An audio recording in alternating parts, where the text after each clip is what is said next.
I was not yet 16, a Roman of noble family in Britannia.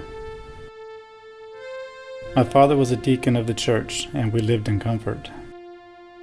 Then, in an instant, everything changed.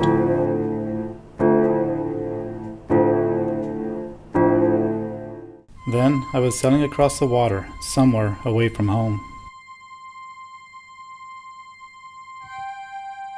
It was not long, though, before I saw the shores of Ireland.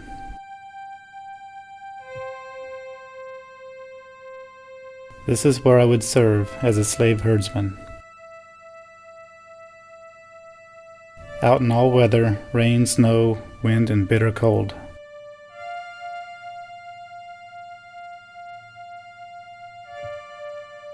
It was deserved. For though I knew of God, I neither feared nor followed him.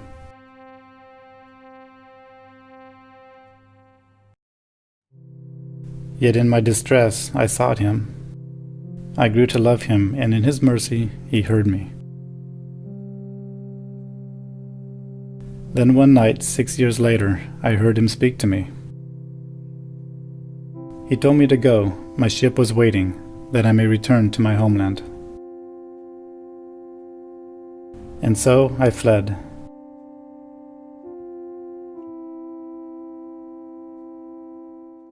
It was not an easy journey. I sailed with the crew only to be shipwrecked, then wandered in the wilderness, starving. But God was with me.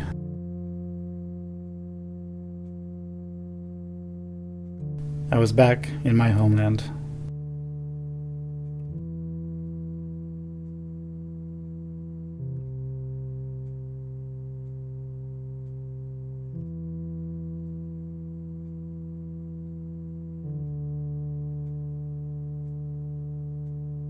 And he provided.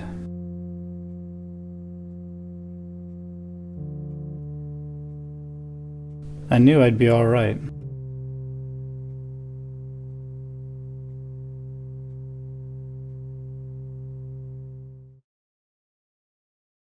Now back in the comfort of my parents' home, I still remained devoted to God. Then one night I dreamed that a messenger bore letters written to me.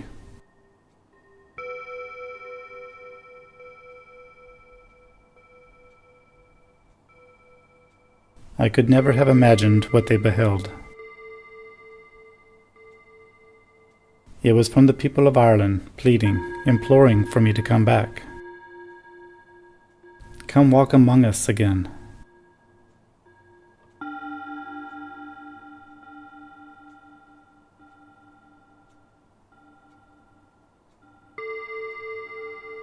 I could hardly finish the letters.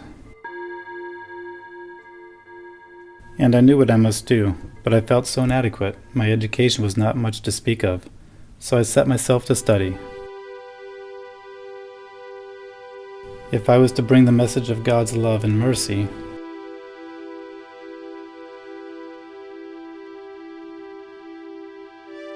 that the God of the universe has walked among us as Jesus the Christ, though we have offended him with our countless misdeeds and deserved his fierce anger, he alone lived a pleasing life and then endured the anger we deserved, dying on a cross, and came back to life so that all who accepted his sacrifice and turned to his ways can have peace with him and live forever. Then came the day when I had to depart.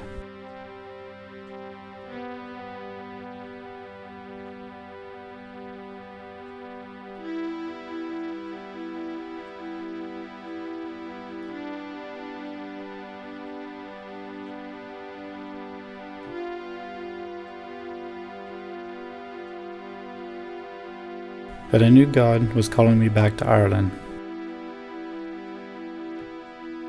No longer their slave, but the Lord's slave. Out of love for him and the people of Ireland.